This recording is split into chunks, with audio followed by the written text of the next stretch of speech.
means that if I were to multiply the 6 back into each of these, if I were to go 6 times 14x squared, I would get 84x squared, negative, right?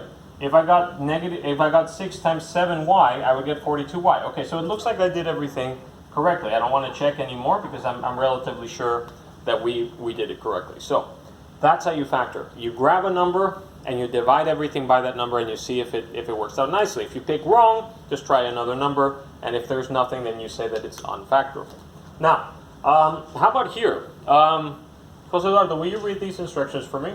Factor out a common variable. Very good. Remember that a variable is any letter. You have x, y, z, anything that doesn't have a defined value, right, is called a variable.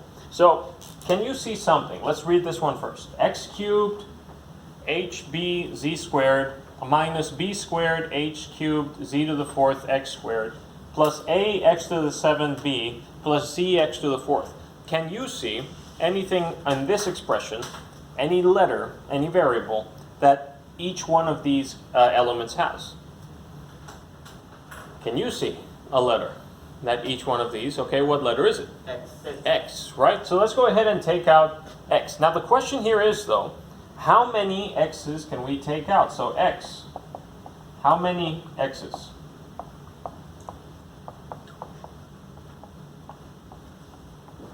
Well, the answer to that is you always have to look at the smallest amount of x's on here.